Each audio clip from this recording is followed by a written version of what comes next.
Turma! Fala aí, galera! Sou Adalberto Benhaja, CEO da Bike, e a gente começa agora mais um Bikeoncast, isso mesmo. Todo mês a gente traz aqui um grande gestor do mercado de segurança para trocar uma ideia com a gente conhecer um pouquinho mais eles, o que eles fazem, como eles vivem, do que eles sobrevivem, enfim, esse é o objetivo aqui do Bikeoncast. E hoje, como não poderia ser diferente, eu estou aqui com mais um gestor que a gente admira bastante, que é o André Pereira, que é Corporate Security Management da ADM, empresa do agro, bastante relevante, mas eu não vou mais chamar ele de André, porque ele é um bodão, conhecido como um bodão, e ele vai, inclusive, explicar o porquê disso já já.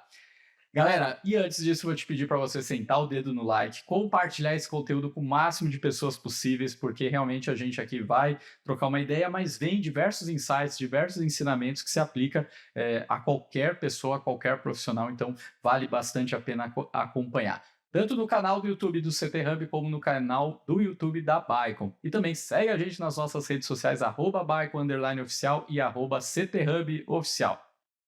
Bora lá, Bodão! Obrigado pelo seu tempo, obrigado pela sua disponibilidade de estar aqui com a gente no Bikeoncast. Começar te perguntando exatamente quem é o Bodão e por que Bodão? Boa pergunta. Bom, primeiro, Ada, obrigado aí a você, a equipe da Bicon, pelo convite. É mais uma oportunidade de eu contar um pouco da minha história, da minha experiência. Espero que ela sirva aí para motivar alguém, tirar dúvida de alguém ou falar assim, não faça isso. Boa. E esse é um é um ótimo momento. Não faça isso que esse cara fez. Bom, eu ressignifiquei, né, na minha vida. Quando eu tinha ali dos 8 aos 13 anos, eu era muito pequeno, esmirrado e tinha um problema muito grande na coluna. Então eu andava envergado. Caramba. Eu andava muito envergado e eu tinha sérios transtornos, de dores mesmo na coluna. E aí, eu sempre fui pequeno, mas marrento, querendo andar com os grandes. Carioca. Então eu ia pro colégio ali, colava logo na galera lá do fundo. E do meu jeito, assim, eu sempre fui um pouco carismático, intrometido. E os caras eram bem maiores do que eu. E quando a gente saía para ir para educação física, a gente ia andando, né? E eu tinha aquela mochila sempre cheia e eu andando assim. Né? Então a mochila ficava quase na horizontal. E aí, me chamaram de Jeguinho. Jeguinho, né? Naquela época no Rio de Janeiro ainda havia na rua alguns jegues, né? Transportando. É o Jeguinho. Cara, eu odiava esse apelido. Esse apelido eu odiava. Ficava bolado. Porque eu falava Jeguinho, um troço... Tá pejorativo.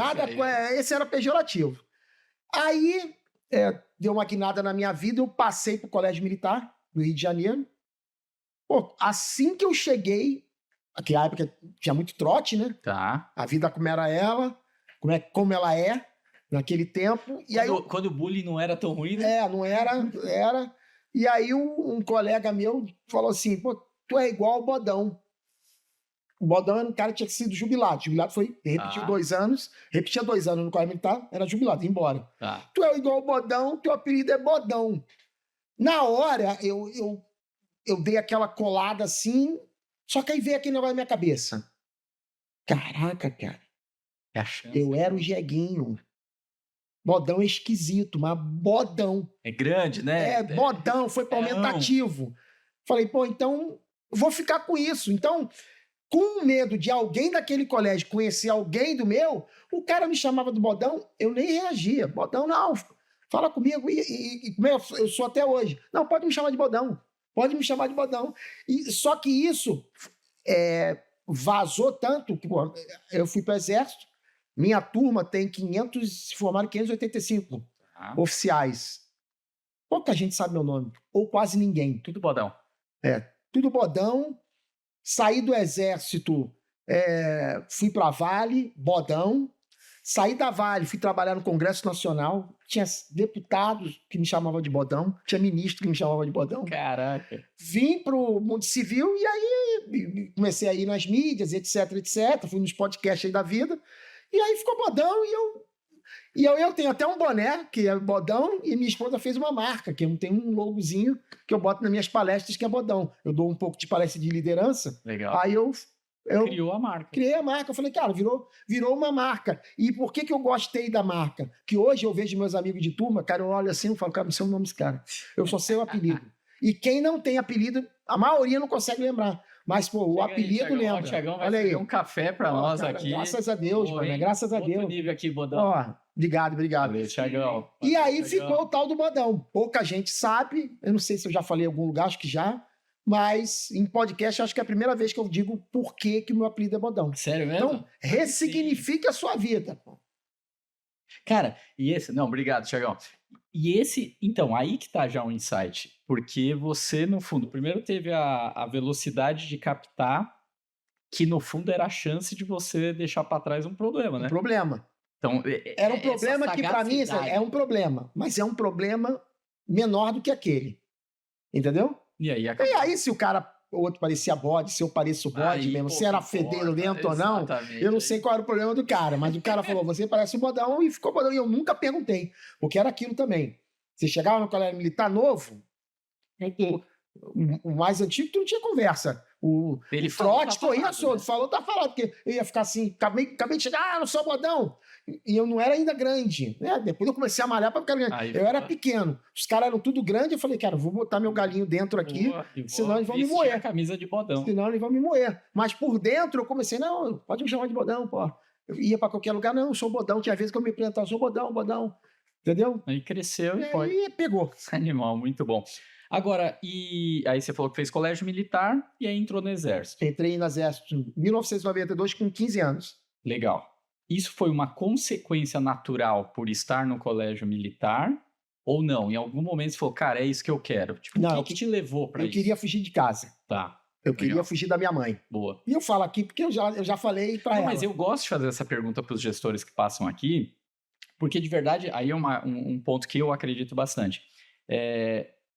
O segmento de segurança, e aí principalmente quando falo um pouco de tecnologia de segurança, que é um pouco mais do lado que eu vejo, você não tem uma formação para você ser um profissional de segurança eletrônica, por exemplo. Uhum. Isso. Normalmente o cara é de outra área e cai na segurança. Uhum. Aí depois que ele cai, ele curte e fica. Só que às vezes tem uma galera mais jovem que está assistindo a gente, acho que a gente tem essa responsabilidade de repente transmitir algo que a gente fez que às vezes inspira os caras a molecada a falar, porque senão às vezes ela vai na linha tradicional. Entendi. E às vezes no mercado de segurança tem uma puta oportunidade que ela poderia seguir. É um mercado aquecido com bons salários. Exatamente. Então, por isso que eu gosto de puxar, por que escolheu, como foi? E às vezes é o que você falou, era porque eu queria fugir, queria sair de perto da minha mãe. Eu queria ter liberdade. Aí, eu queria ser dono. Minha família veio de humilde, fizeram no máximo 2º grau, meu pai 1º grau, depois, com 20 anos, foi fazer o 2º grau, e a gente não tinha, olha, não tem dinheiro para pagar a faculdade. Então já tinha essa limitação. A minha irmã entrou no Pedro II, que era o colégio federal, e eu entrei no colégio militar. Então, estudar lá em casa, eu só tirei um D na vida e foi o pior dia da minha vida. Caraca. Tirei um D na matemática, na 5ª série do Colégio Municipal José do Patrocínio. Marcado até hoje. E, meu irmão, fui parar no explicador, que era um maluco com a mão de faca, assim. Falei, cara, não quero nunca mais tirar nota vermelha. E já tinha aquela preocupação. Meus pais não têm dinheiro para pagar o colégio e uma faculdade federal. E a minha mãe era professora, então naquele tempo não tinha muita regra, não. Eu pulei 2 séries, por isso que eu entrei muito novo. Eu entrei com 15 para 16, mas a maioria estava com 18, 19. A maioria da minha turma são 4 a 3 anos mais velho do que eu. Entendi. Entendeu? Então, eu entro, respondendo a tua pergunta, com o seguinte objetivo. E qual era o problema? Que na rua eu sempre quis andar com pessoas mais velhas. Tá. Então, baile de 15 anos. Você tava... A galera ia e eu tinha que depender da minha mãe, que ela não deixava eu pegar ônibus, preocupação dela, o caramba. E tenho que voltar. E hoje em dia é engraçado, né? No meu tempo, você chegar numa festa com seu pai e com a sua mãe te levando de carro, era o alcance máximo da derrota, mano. Da derrota no colégio. Tu chegar no colégio com teu pai e tua mãe te levando, era derrota total. Não, me deixa a 3 quadras daqui, porque eu quero chegar, eu vim de ônibus, eu sou independente. Hoje não, me deixa. Né? É um troço que tu fica assim, cara, como é que muda, né? Então, tudo eu tava dependendo, eu falei... Porque eu queria ser engenheiro. Aí eu falei, pô... Quando eu entro no colégio militar, que o mundo militar abre na minha cabeça. Porque eu entro no colégio militar, tipo assim, vou fazer um bom colégio, vou estudar e vou ser engenheiro. Depois saio e faço engenharia. Entendeu? E aí, numa visita, levaram a gente para conhecer o colégio, a escola naval, levaram a gente para conhecer, acho que a AFA, que é a Academia da Força Aérea, não. E levaram a gente para conhecer a SpaceX em Campinas. Meu irmão, eu vim e falei, meu irmão, eu já queria ficar ali mesmo. Falei, caraca, cara, ganho dinheiro, equiparado a terceiro sargento para fim de gás, longe de casa, é aqui. Cabelo reco, é aqui, cara. E aí na minha cabeça, vou fazer o terceiro ano do segundo grau, que era a SpaceX, e vou fazer prova para PUC, vou arrumar uma bolsa, vou trabalhar, mas eu vou ganhar minha vida. Boa. E resolva. Era isso. Independência que eu queria. Era isso. Falei. E aí comecei a separar, né? Separar, estudar, virar à noite, como eu nunca estudei na vida. Estudava à noite, fiz um concurso, passei. E aí fui e fiquei 3 meses sem voltar. 3 meses sem voltar. Pra casa. E a mãe não encheu o saco, Minha mãe aloprou, meu pai ligava, pô, volta, tua mãe fechou o quarto, tua mãe tá aqui triste, o caramba. Porque ficou 3 vezes sem convidar, né? Só foi. Só fui. E falava que tava punido, falava que não podia, mas no final de semana, cara, eu ia ali pro Círculo Militar de Campinas e depois à noite ia pro matinê, cara. E como a galera tinha tudo 18, 19, e a gente tinha carta, ninguém perguntava que eu tinha 15 anos. Eu faço 16, eu fiz 16, 26 de junho. Então, pra mim, cara, foi meu primeiro porre, foi a primeira vez que eu saí no matinê, foi a primeira vez que, erradamente, eu peguei um cigarro pra fumar, foi a primeira vez que eu fui fazendo, descobrindo o mundo, só que, aí fica uma outra dica também, cara. Boa. Eu sempre colei com gente, sempre não, minto. Tem um período da minha vida que eu quase entro pro mundo da roubalheira, quando eu morava em Irajá. Eu comecei a fazer umas merdas. Mas depois desse evento, eu ficava vendo o pessoal roubar toca-fita, achava fascinante. Achava legal. Roubei umas coisas em casa. E aí meu pai me deu um corretivo e minha mãe. Depois desse período, que eles foram fortes, eu me lembro da frase da minha mãe, tu tem que andar com o Rogério e o Cinho, que são pessoas que querem crescer. Eu fiz o mindset e um outro cara, né? Naquela época tinha chacina. Lá onde a gente morava. Então, os caras botavam, os comerciantes pagavam lá a galera que roubava e tal. Me botava no poste. Ó, essa semana vai morrer fulano, fulano e fulano. E eram os caras que estavam roubando o comércio. Entendi. Não sei quem vinha, tu chegava e via o corpo lá, né? Cheio de um jornal, aquela poça de sangue. Aí teve um dia que eu passei e tinha uma família, né? Eu indo pro colégiozinho. Aí quando eu volto, um cara, que... Nunca falei isso pra ele, nunca mais vi. A gente tava embaixo da amendoeira conversando, a molecada, e veio um cara, um João, ele tinha o quê? Eu devia ter entre 8 e 10, alguma coisa assim. João devia ter uns 20 e pouco. Ele, vocês ficam aí nessa vagabundagem, sabe qual é a expectativa de vida dessa galera que tá entrando aí? 23 anos. Olha lá o que vocês vão fazer da sua vida.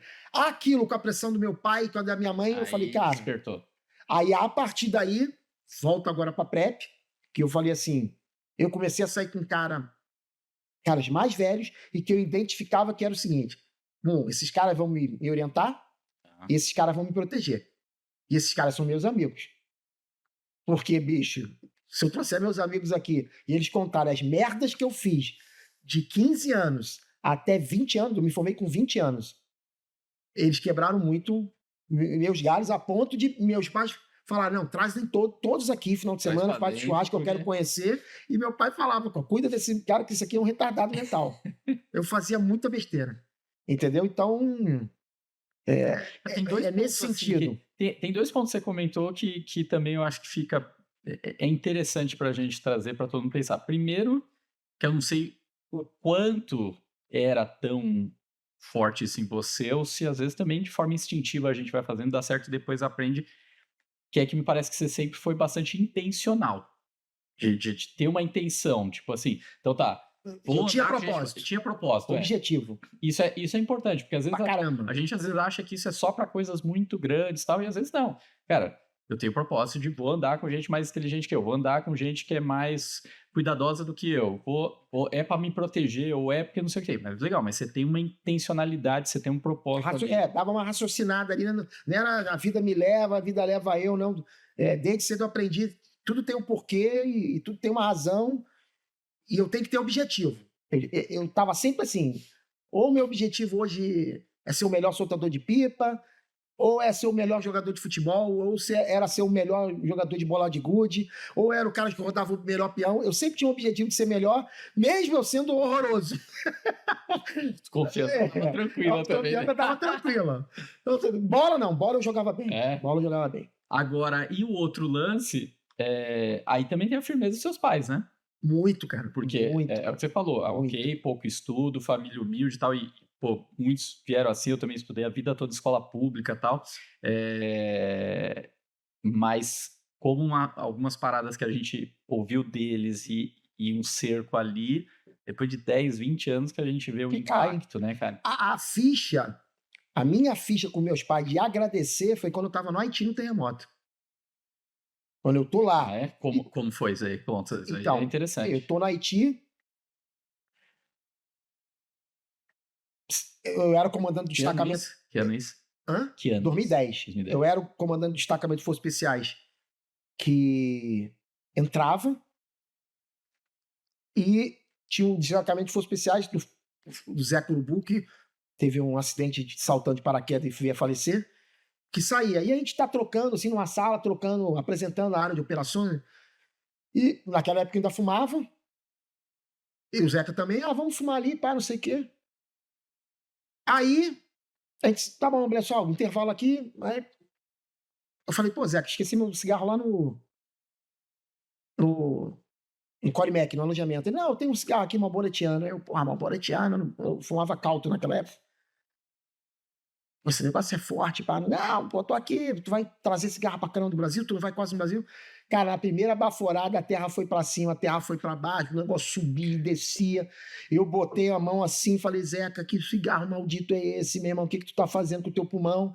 Aí ele, não, também senti, cara. E aí a gente ali ainda tentando entender. E frações de segundo sai a galera, é terremoto. Aí a partir daí, mano, caos.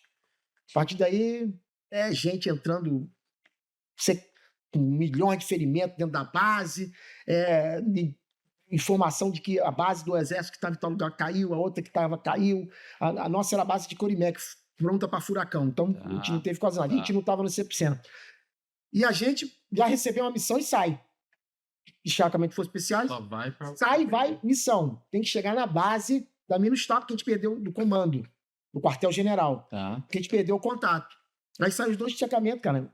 Aí, quando tu sai na rua, que tu vê... O que realmente meu aconteceu. Irmão, cena de guerra, assim, as pessoas já colocando corpos em cima de corpos, gente andando toda ensanguentada, corpos achatados, uma gritaria, não tinha luz, os carros nas ruas, a gente teve que tirar os carros nas mãos. Só que eu fui uma missão atrás da outra. E aí, depois de 72 horas, cara, eu volto assim... Naquela época não tinha WhatsApp, tinha mal Messenger. Sim. Não dava para falar que era internet de escada, né? Sim. E tinha um telefone lá na companhia de engenharia que cada um podia falar 15 minutos. Aí eu falo, cara, tem que falar com a minha família. Tão entretido ali, fui lá. Certamente preocupadíssimo. Fui lá, avisei. Só que uma fila, cara, eu nem falei. Eu falei rapidinho, tô bem. Saí, aí quando eu cheguei, a época não vou nem reclamar, né? Porque... antes de mim era carta, né? Naquela época eu ainda tinha um e-mail, tinha um Hotmail. E aí falei, cara, o que me fez tá forte aqui? Não foi o curso de comandos. Pode ter ajudado. Não foi o curso de forças especiais, não foi o curso de precursor, não foi o curso de paraquedismo, não foi a MAN. Cara, foi meus pais. O que eu vivi aqui foi meus pais. Eu falei, cara, eu tenho que agradecer. Eu nunca tinha agradecido. Aí... Caiu a ficha. Aí eu falo, pô, eu faço e-mail pro meu pai. Pô, que legal. O meu pai, ele só dava não. Tudo dele era não. Pra tu conquistar um sim, meu irmão. Era puxado. Eu falo até isso na minha palestra que eu dou de liderança. Ele me ensinou a ser persistente. Entendeu? E a ser criativo. Não? Persistente e criativo. Sim, né? Era persistente e criativo. E aí eu falo assim, eu agradeço por cada não, porque o que o senhor desenvolveu não, porque o que o senhor desenvolveu em mim é o que eu estou precisando aqui agora, ser criativo, ser persistente. E aí fui pegando coisas da minha mãe, pô, minha mãe sempre... Se eu sou assim, tem gente que fala que eu sou hiperativo, né? Tá. Se eu sou isso porque ela é hiperativa, tá? Tu não pode falar isso pra ela, tá? Só a gente que tem problema. Só a gente que tem problema. Então ela era ação o tempo todo. E lá, pô, eu tava num momento que precisava disso. Isso. Então eu fui lembrando eu fui lembrando de várias coisas. Então, pô, meus pais, como você falou aí, foram fundamentais na minha vida. E meu pai já partiu, morreu no Covid em 2020. E minha mãe tá aí até hoje. São, pô, fundamentais, né? Legal. Foram fundamentais. Pô, baita história, hein? Baita história. Resumi aqui, ó, resumi. Não, eu imagino, porque certamente tem muito mais. Mas meu livro já tá aí na... Tá vindo? Tá vindo, aí meu livro, sim. eu conto aí tudo isso. Sai esse ano? Sai esse ano, se Deus quiser. Bora, aí sim, muito bom. Bodão, beleza. Aí você sai do exército e logo na sequência você entra no mercado corporativo? Na verdade eu sou meio que retirado do exército, né? Eu já estava me Conte mais. Eu era major do exército, eu tinha 20 anos, já estava me preparando a minha transferência. Mas novíssimo ainda, 20 anos de idade? Não, eu tinha 20 anos de carreira. De carreira, tá. Eu estaria aposentado como coronel com 46 anos, eu tô com 50. Você entrou com 15, então nessa época que você tá falando, você devia ter 36, 37 por aí? Por aí. Tá. Só que como eu já tinha conquistado tudo que eu queria dentro do exército, eu olhava para frente e falei, cara, o que vier aqui é lucro. Então vou começar a pensar na minha transição de carreira. Então naquela época eu já estava lendo livro de segurança empresarial e aí transição de carreira para qualquer um é importante, uma previsão. Eu já estava lendo livro, eu me lembro que eu tinha ido na Fundação Getúlio, era difícil tu achar um curso. Aí eu sabia que tinha um brasiliano que fazia um MBA, eu já estava pesquisando e já estava assim, olha, eu vou fazer um tecnólogo de segurança, só para... Estou aqui formado, tenho 10 anos, depois eu vou meter um MBA, vou ver. Até para ver se era isso. Então eu já estava pensando. Só que aí, as coincidências da vida, que não tem nada de coincidência, depois eu escrevo no livro lá que... O último quartel que eu servi era o Centro Conjunto de Operações de Paz do Brasil, que era o quartel que preparava os militares da Marinha, do Exército Aeronáutico para ir para as missões de paz. E ele tinha muita ligação com o civil. E aí a Vale vai lá levar os profissionais deles que iam para Guiné, que é uma área muito remota na África, Guiné-Conakry, perto ali de Serra Leoa, Libéria. E aí a gente dá treinamento. Eu e o Paulo André, que tu conhece, sim. da Accenture, sim. Nós saímos juntos, numa varanda. Ontem eu tava lá no Ozaki, eu falei, acho que eu falei pro Kleber. O Kleber. Falei, Kleber, sabia que eu e ele recebemos uma proposta junto, fomos para uma varanda, olhamos para a proposta, olhamos para o outro e falou, e aí? Vamos ou não vamos? Vamos ou não vamos? Mas nós saímos assim, a gente não estava procurando. Tá. Só que, cara... Sabia que logo mais você teria essa transição, etc e tal, mas... só que eu peço demissão, né? Eu abandono a estabilidade. Entendi. E nesse ponto, eu acho que até o Paulo, que eu me lembro que eu falo com ele, André, na Marinha não tem esse negócio de pedir proporcional, que no Exército, depois que tu trabalha 20 anos, tu pede proporcional e tu recebe 20 avos do teu salário. Tá. Não é fácil ele dar. Mas você pode pedir, mas tem uma chance. Pedir, só que o cara virou pra gente assim, em fevereiro, falou, eu quero vocês daqui a 2 semanas lá. Foi um processo de seleção de 5 meses e eu falei, cara, a janela na época acho que só abria em agosto. Só que tipo assim, eu sou muito pouca razão e mais intuição e coração. Tá. Então, alguma coisa me dizia, vai. Só que todo mundo é maluco, pô, tu tá mandando 20 anos de estabilidade. O Derré podia estar que nem o Derré. Quem me bota nessa parada é o Derré. O Derré que conhecia o cara. Entendi. Foi o Derré que conhecia o cara. O Derré já fazia a transição de carreira dele quando a gente era capitão. Caraca, é o cara que eu mais... que eu falo assim, cara, esse cara, como capitão, já fazia a transição de carreira. E ele que conhecia, ele já conhecia um monte de gente. Ele que falou... Ele escreve bastante isso no LinkedIn. Ele fala, tem um cara que é um amigo meu, veio aqui, que ele que traz a galera, né? Pra fazer lá o treinamento. Não é ele que traz. Ele faz o treinamento com esse cara. Eu sei que ele tinha um network. E, o cara tá com as forças especiais lá da França e da Inglaterra, só que tá dando choque de cultura com os brasileiros. que era uma área perigosa, Sim. só que a cultura europeia de segurança é É uma. diferente, A gente tem que dar uma rebolada aqui que a nossa cultura é outra. Tá dando um choque lá, pô, ele gostou, só que ele quer forças especiais. Então, eu indiquei os caras Tá. e continuei aqui, ó. Anda vida. De repente, o DRE me liga de novo, pô, o cara gostou pra caramba, quer mais. Eu, caramba, o que é isso? Aí, não, liga pro cara aqui. Aí eu liguei, eu falei, cara, aí veio. Ó, eu vou mandar meu currículo. E aí mandei meu currículo e 5 meses depois veio a proposta. E aí a cena da varanda, eu, Paulo, pô, vai, não vai. Pô. Mas ali eu já estava assim, meu coração já falava, é para você ir, entendeu?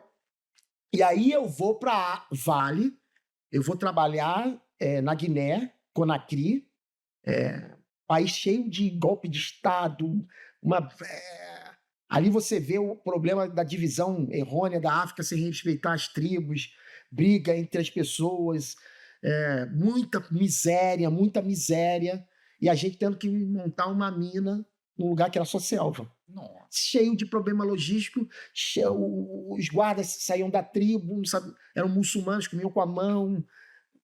Cara, uma questão cultural. É um dos maiores desafios que eu tenho. Aí eu entro na segurança privada da Vale, tenho uma transição de carreira dentro da Vale, eu vou para a área de relações institucionais e relações de comunidade, no Maranhão, no interior do Maranhão, e depois volto para segurança. Entendeu? Aí dá 8 anos, mais ou menos. Na Vale, cara, na área de segurança, tive que evacuar 80 pessoas no ataque, tive que trabalhar com a guerrilha no Moçambique atacando os trens. Tinha uma guerrilha lá que vinha desde a Guerra Fria. Eu peguei tanta crise, cara, que eu fui ficando com tanta manifestação, fecha tudo, que não foi dando tanta carcaça, mas tanta carcaça, bicho, que eu só saio da segurança porque eu tinha conhecido a minha esposa. Legal. Eu estava 6 anos casado e eu só tinha ficado dentro de casa 4 anos. Aí chega uma hora que bate. Aí, assim, né? Eu na África, vindo para o Brasil, ela engravidou e a Vale falou, não, faz 1 ano e leva para lá. Só que fez 1 ano, a Vale mudou. E eu falo, sabiamente, por isso que eu falo, Deus escreve certo linhas retas. A gente aqui entorta, porque, cara, o teu filho nascer lá, com a tua mulher vivendo lá, ele adquire alguns anticorpos. O teu filho nascendo aqui e indo para lá, não é a mesma coisa. Aí a Vale, não, só depois do 2º ano. Aí eu falei pro meu chefe, falei, cara, não dá mais para ficar, cara.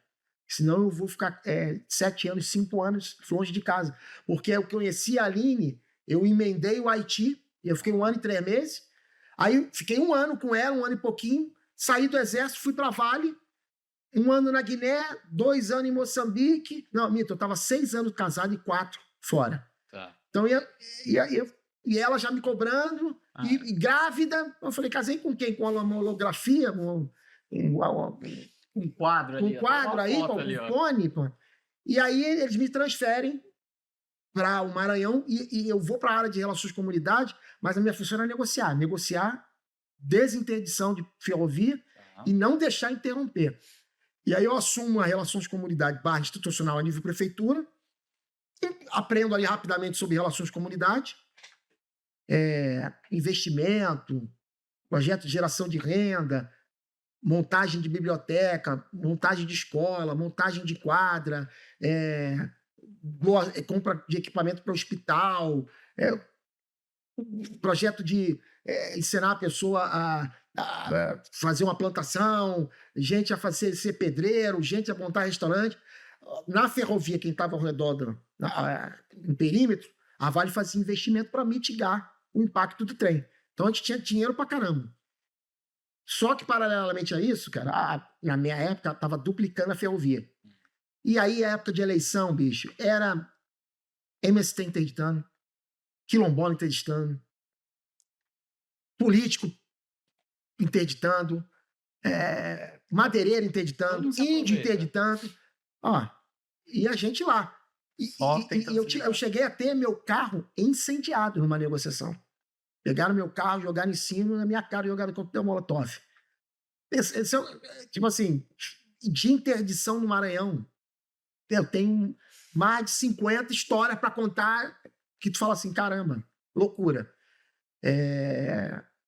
Só que aí eu volto para a África, aí eu assumo a parte de gerência de 3 países, Moçambique, Malau e Zâmbia.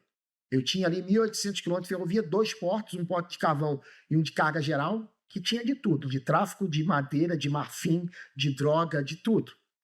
Meu irmão, E um time de quantas pessoas? Cara, eu cheguei para essa missão com 3, saí de lá com 27. De implantação eu sou bom.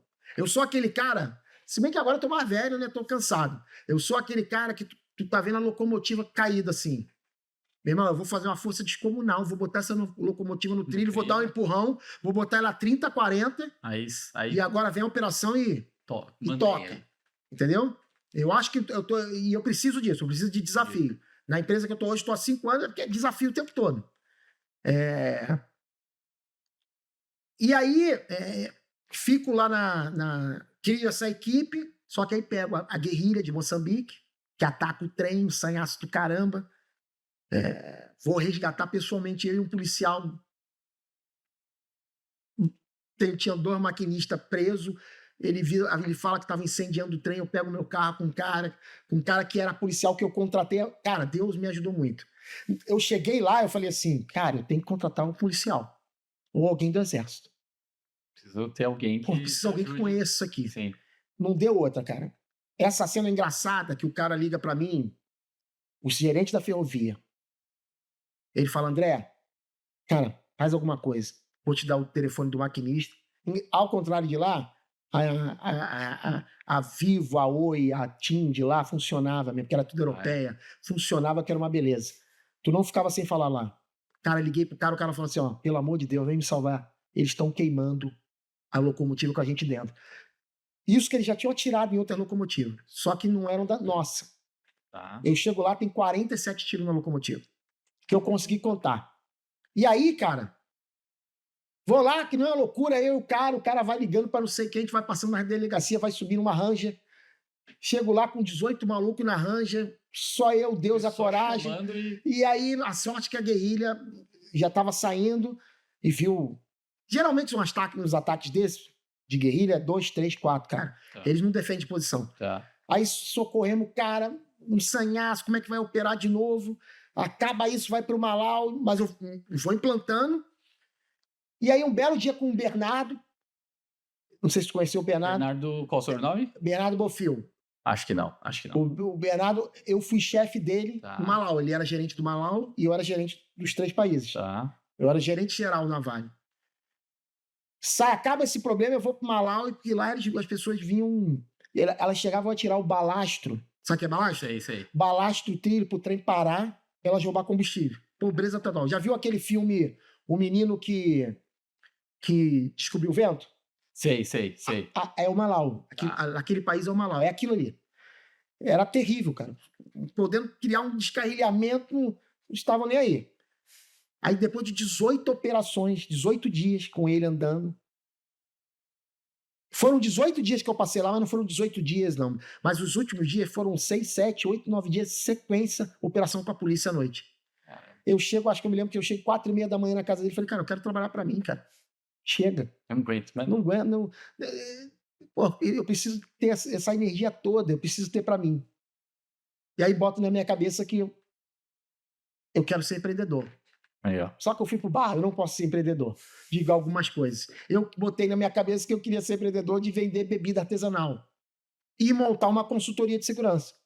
Aí eu volto pro Brasil, monto um bar em Itaipava, Petrópolis, você conhece. Sei. Eu bebia mais do que vendia, meu irmão. Vou mandar real. O bom é que o estoque ia girar sempre. E era a minha esposa que tocava, mas aquilo ali era tipo um momento de hobby. E eu tava tocando a minha empresa.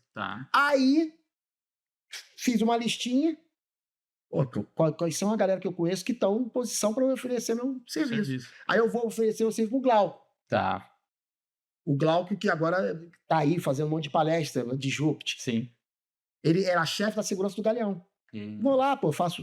Ele já sabia que minha capacidade, eu faço isso, tô montando a minha empresa. Ele já tava com 2 contratos. Cara, dá um mês depois, o irmão do Glauco era deputado federal, que era FE também, que eu até formei comando. Ele liga pra mim, pô, tu não quer trabalhar comigo e meu irmão, não? Eu tava no bar. Aí essa parada me interessa. Eu sou meio maluco, tipo assim, pô, cara, tô com um bar. Maluco, vida... mas intuitivo. Vou, aceito. Falei, Aline, tu toca o bar? Ele falou, tu não pode ter nada no teu nome. Tá. Aí o bar, passei pro nome da Aline e... A empresa fechou, passou, tinha... A empresa eu fechei. Tá. Tive que fechar. Fechei não, eu saí da sociedade. Tá.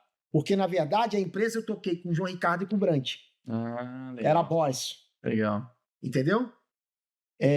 Só que eles ainda estavam no exército. Tá. Aí, cara, falei, vamos pra essa parada. Foi bom pra caramba, que aí eu vi o Brasil como ele é mesmo.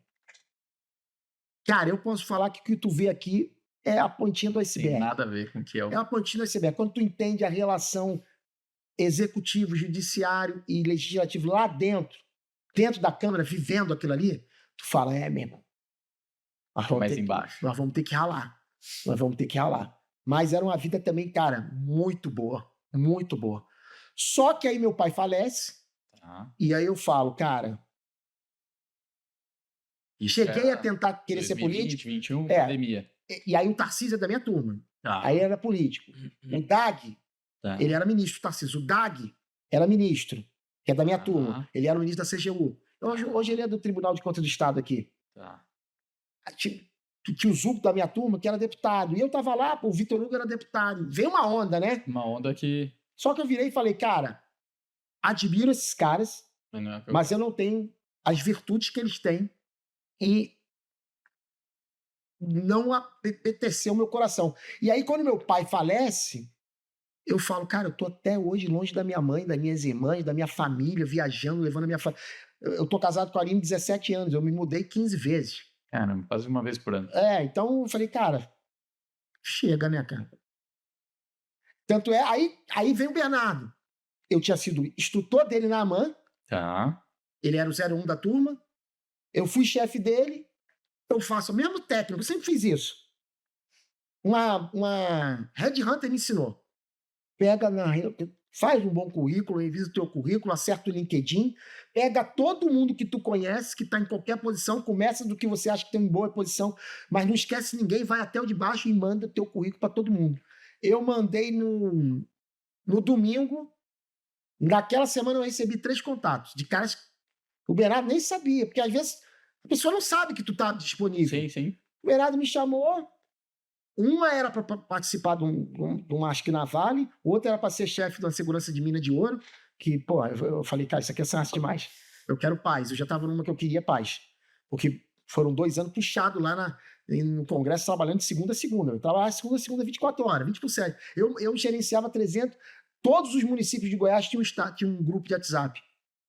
E eu gerenciava, eu tinha que comunicar. Você tem que, pra ser político, tu tem que gostar de gente, cara. Tu tem que ter saco para atender, um sorriso na cara, entender, conversar, é complicado. Bateria social tem que estar na lua toda hora. Tem que estar na lua toda hora. E aí, eu tava falei, cara, eu venho numa batida desde a Guiné, desde 2012, pô, isso já era 2021. Falei, cara, isso não é para mim. Aí... Começa a mandar os currículos. Começa a mandar currículo, o Bernardo me chama, e aí eu falei, mas como é que é aí? Eu falei, pô, tô precisando... Não, eu quero alguém com experiência para alavancar o time, para treinar, para referência. Eu falei, corporativo, eu tinha muito aversão a trabalhar no corporativo, né? Como no exército, eu achava que o corporativo era a corte. Mas eu falei, cara, pô, já tô velho, já tenho muita experiência, tem que passar.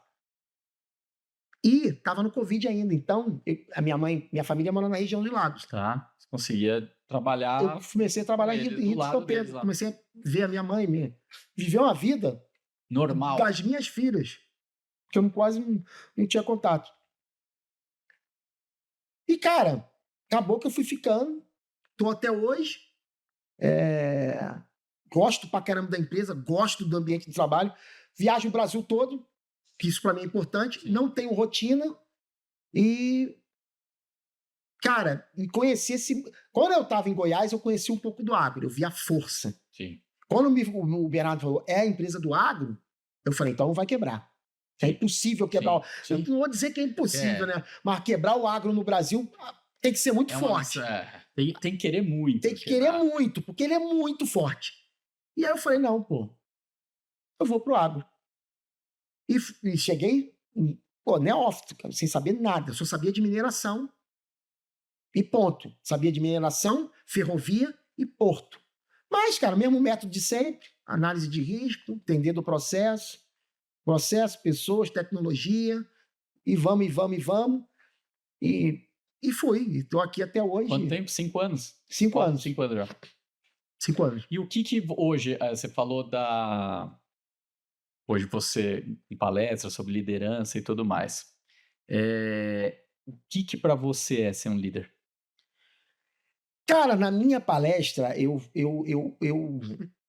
pego todos os líderes que passaram da minha, e eu falo que eu sou um bem-aventurado. Tá.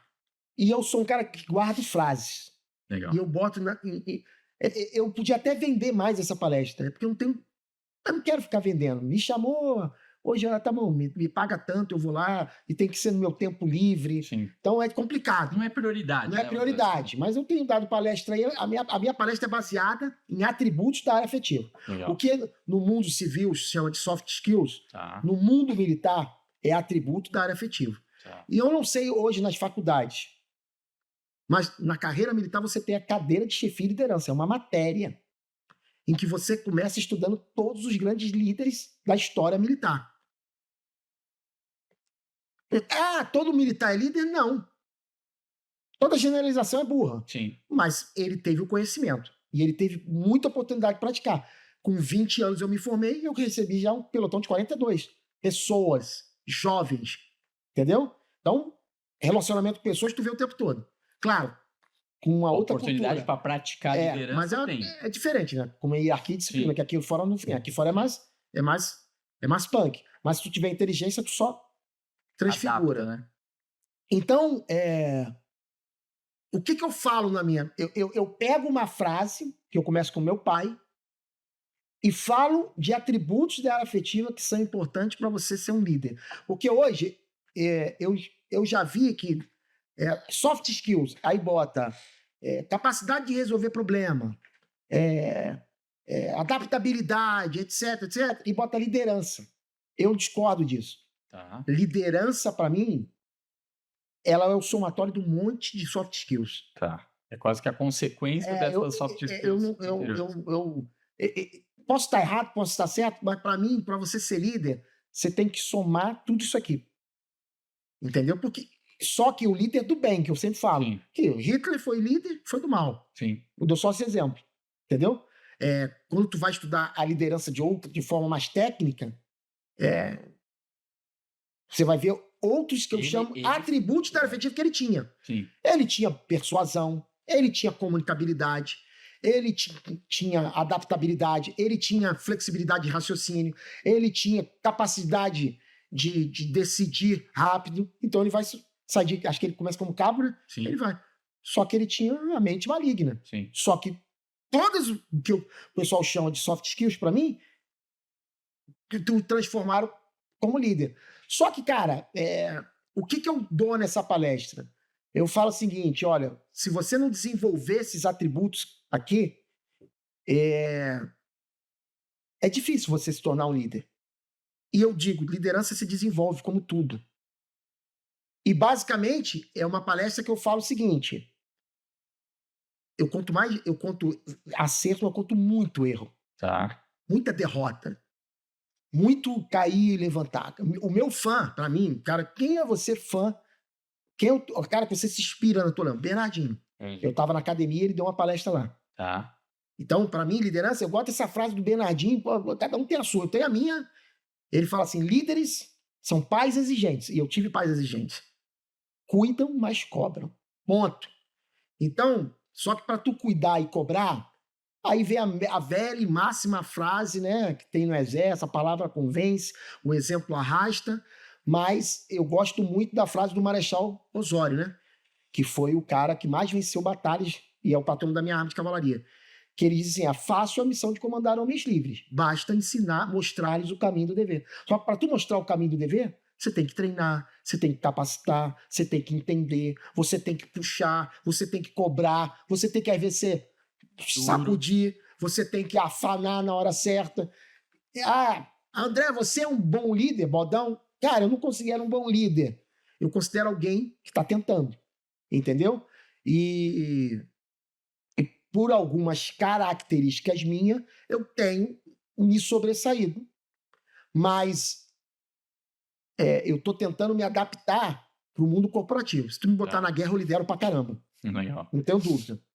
Entendeu? No combate. No mundo corporativo, eu venho entendendo. Eu levei 2 anos, 3 anos. Eu levei 2 ou 3 anos para fazer assim, ó, um mindset, para mudar.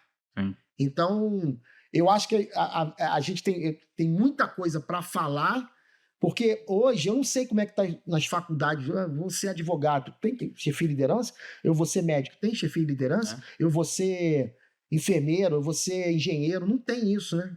Tem pós-graduação, só que as Forças Armadas e a Polícia Militar é o único lugar que você tem a chefia de liderança e você pode desenvolver isso sob pressão.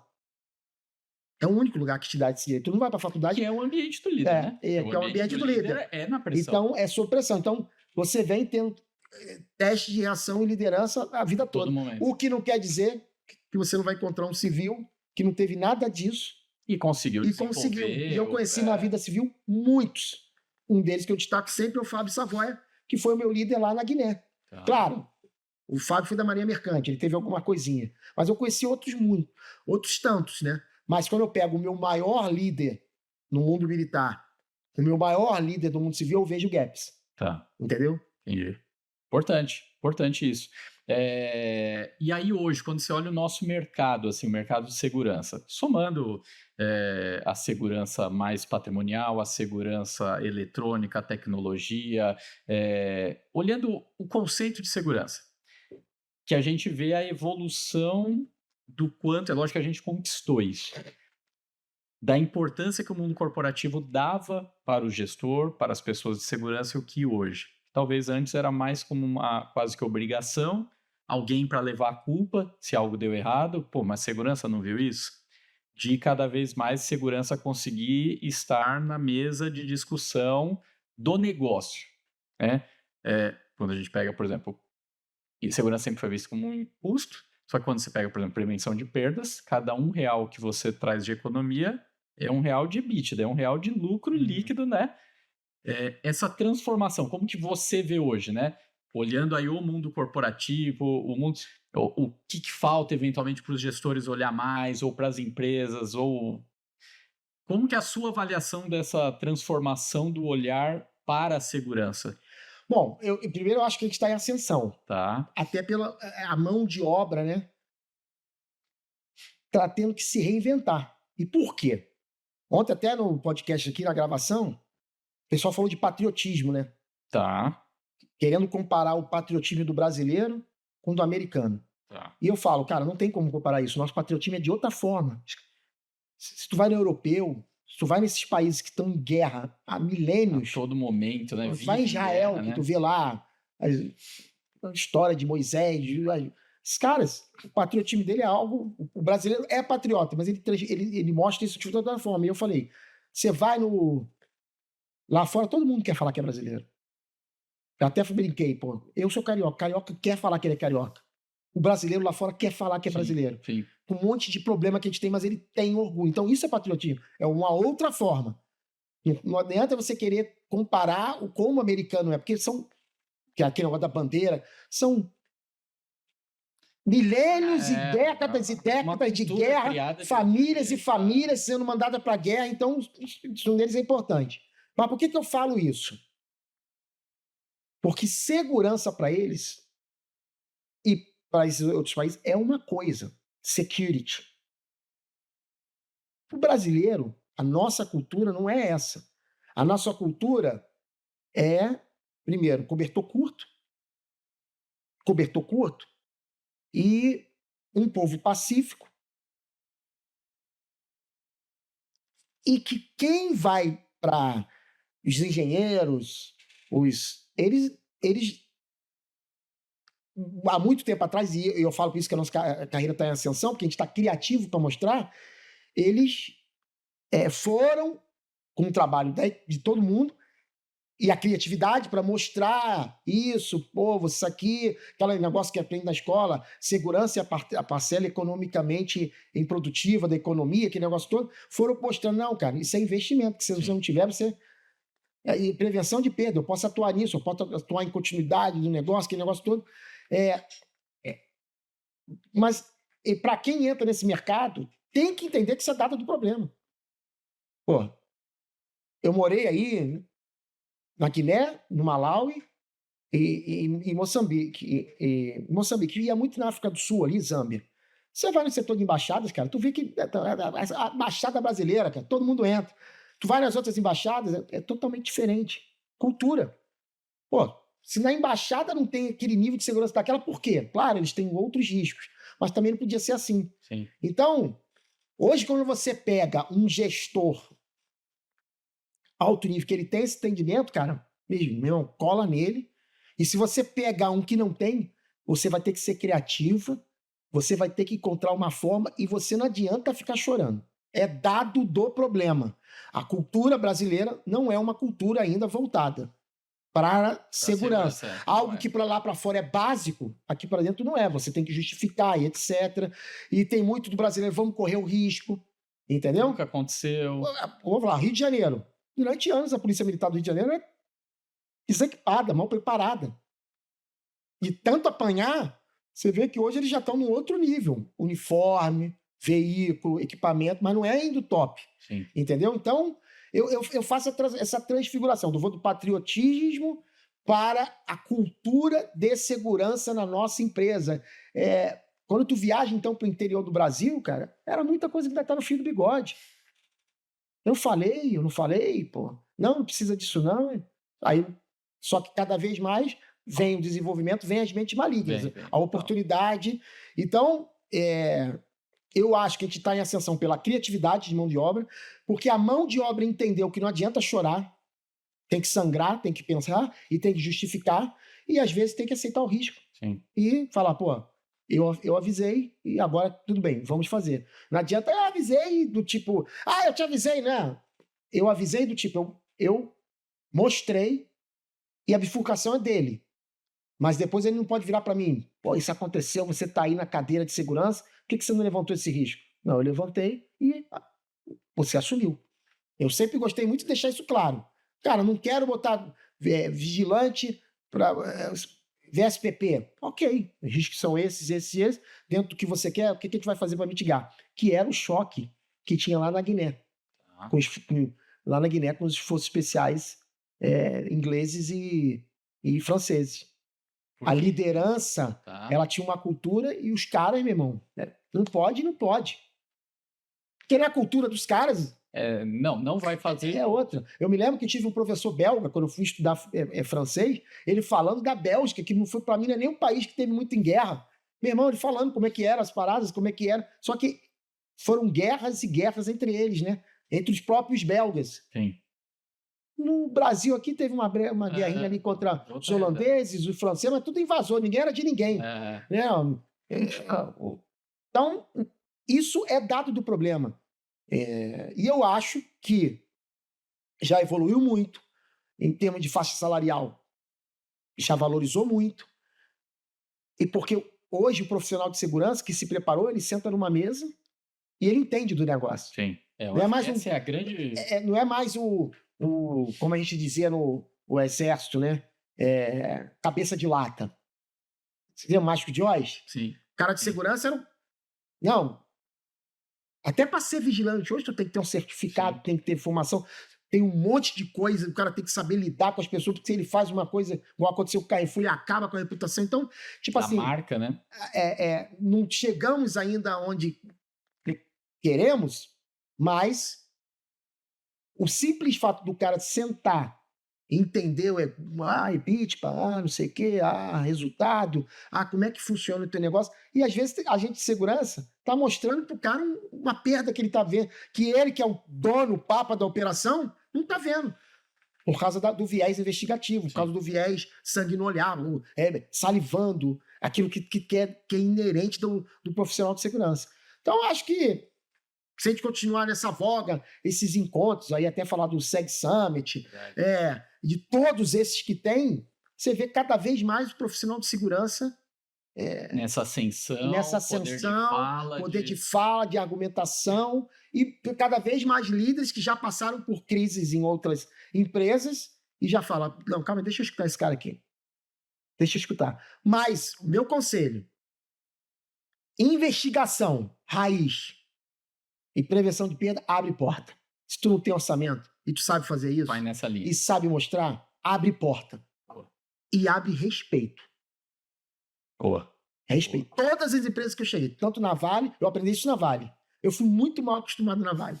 Porque a Vale, para mim, foi a maior escola de segurança. E todo mundo o Alírio, o Diego, que estão na Baia, os caras que encontraram, que eu encontro, que trabalham na Vale, falo, cara, que escola que foi aquilo. Velho, aprendi tudo lá. Aqui eu só vim aprimorando. E eu aprendi lá o seguinte, o equilíbrio entre o cara ter medo, que a segurança está chegando para fazer uma investigação, e ter respeito. E tratar todo mundo, ele é lá e nós somos inimigo.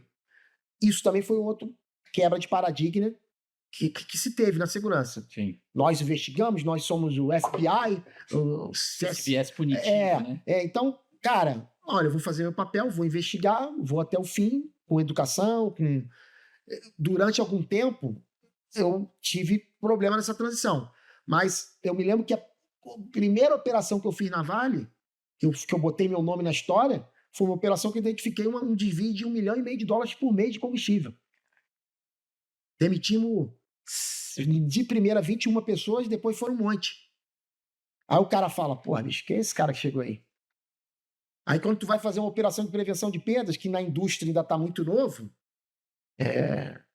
e tu fala assim, porra, como é que esse cara viu isso e eu não vi? Aí no mínimo o cara tem respeito. Tem uns que tem medo. Fala assim, cara, ele vai me expor. Aí tu tem que saber ser político. Então, esse lado político, esse lado de conversar, esse lado... Eu ainda tenho que eu sou muito... Quem não me conhece, pô, esse cara tá brigando comigo. Quem me conhece sabe, pô, não, o jeito dele. Ele é assim. Entendeu? Nunca me viram realmente com raiva. Poucas pessoas me viram com raiva e não gostaram. Não queiram ver. Não queiram ver. Então, tipo assim, com fúria mesmo. Então, eu acho que o mercado...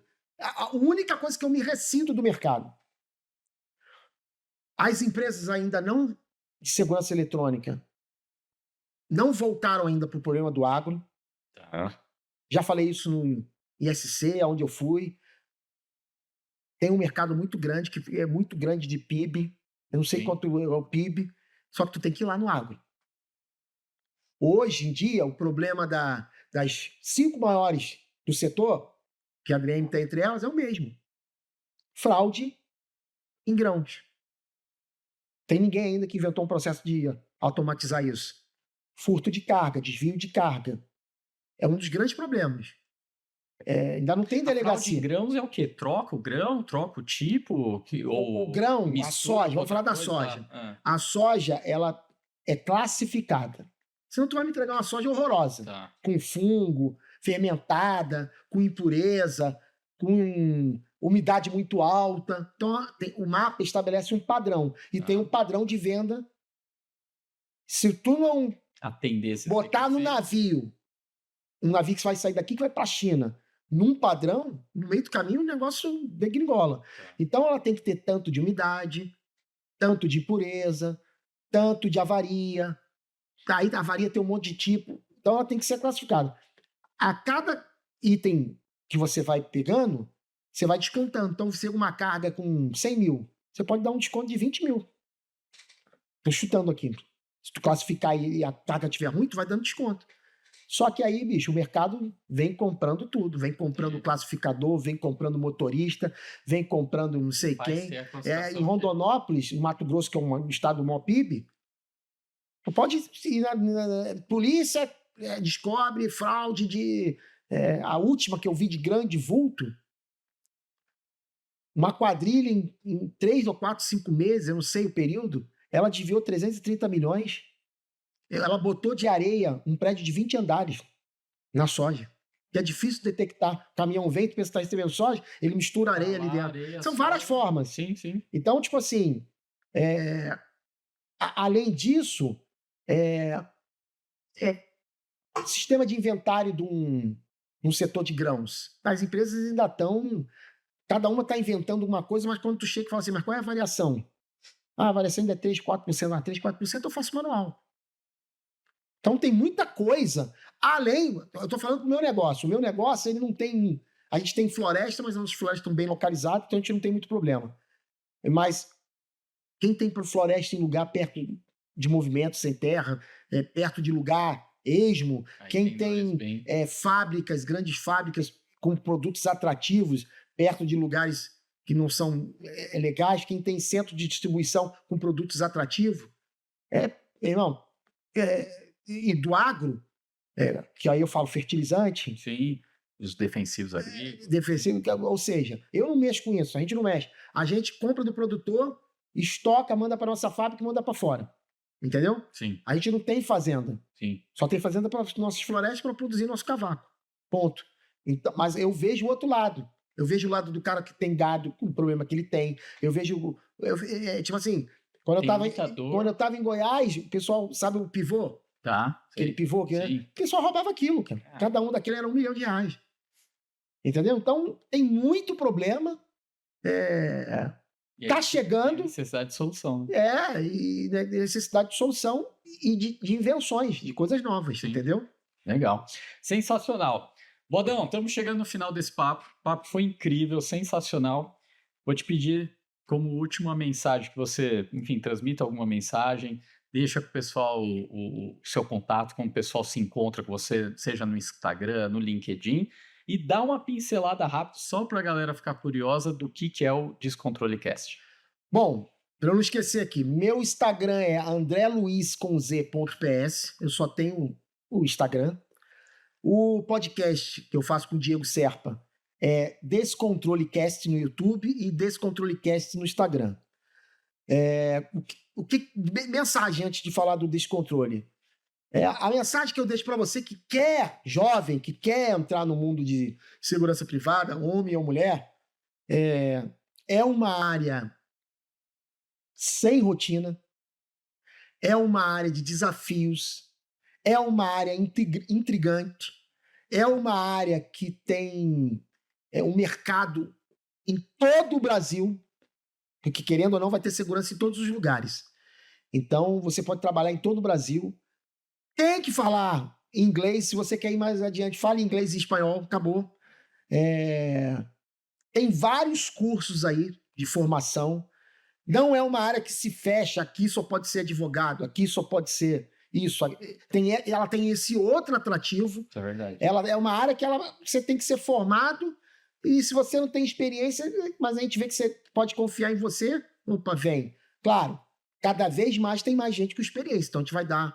É uma área que se expandiu, que trabalha com prevenção de perda, com crise, com segurança de proteção executiva. O Brasil está crescendo, então cada vez mais executivos estrangeiros estão vindo para cá. Tipo assim, é uma área que eu hoje eu falo, eu saio do militarismo e vou porque instintivamente, mas eu fui aprendendo a amar. A área de investigação é fascinante, entendeu? Então, pense, coloque aí no... Papai, o que eu quero ser quando crescer? Leve Mamãe, em consideração. Eu quero trabalhar na área de segurança privada, de segurança corporativa. Sobre o Descontrole Cast, cara. O Descontrole Cast foi uma ideia do Diego, que já veio aqui. Sim. Você segue aí. Que parece que a cabeça dele não para de ficar pensando, né? O tempo todo parece maquinando ideias. E coisas de Deus, né? Ele liga pra mim. Eu nunca liguei pro Diego à noite, eu ligo pra casa dele. E aí ele, tava pensando aqui. Eu falei, então foi por isso que Deus mandou eu ligar pra tu, porque eu nunca liguei pra tu de noite, nem sabia, assim. Liguei pra ver como é que tu tava, coisa de maluco. Aí topa, e a ideia é o seguinte, porque Descontrole? Porque a gente quer trazer gestores de segurança, a gente quer trazer... Por enquanto, a gente está trazendo quem veio do mundo militar por afinidade, até para dar voz aos amigos. Lógico. Mas a gente vai trazer gente de prevenção de perdas, o próximo convidado agora é de PMC, que é Private Military Company, um mercado que está crescendo no Brasil. Tenho vários amigos que estão indo para participar de proteção executiva em áreas de conflito e participar dando instrução para exércitos, uma área de segurança privada que pouca gente conhece, por isso que a gente está trazendo ele, e ele vai estar dando instrução da semana de dia 27 de maio, o Keyson, da Ironside. Eu falo da Ironside porque é que eu tenho mais afinal, mas tem várias. E é um mercado que está crescendo, que a mão de obra brasileira é capacitada e é mais barata que a europeia para fazer isso. Boa. E o brasileiro gosta disso. Entendeu? Quem não serviu. Então, o Descontrole Cast vai trazer gente que veio de origem militar, mulheres. Ele quer dar voz às pessoas de segurança, mas com um viés mais totalmente descontrolado. As pessoas falando de momentos que elas tiveram problemas e como elas superaram, contar a sua história. Por enquanto tá um hobby. Boa. Mas a gente quer dar a visão para as pessoas falarem, né? E tem tanta gente. E é isso. Tipo assim, a gente ainda não tem também uma. O que a gente quer?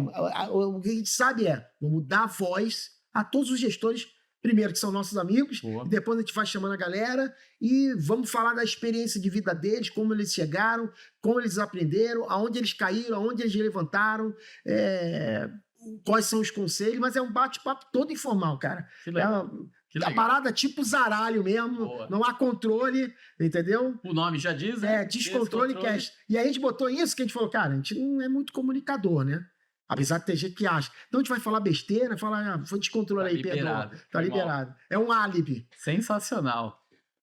Bacana, Bodão. Obrigado mais uma vez pelo seu tempo, pela disponibilidade, a você que acompanhou aqui. Lembrando, senta o dedo no like, compartilha com toda a galera e segue a gente nas redes sociais, @bike_oficial, @adalbertobenhage e @CTHubOficial. Até o próximo episódio, galera. Um abraço. Abraço!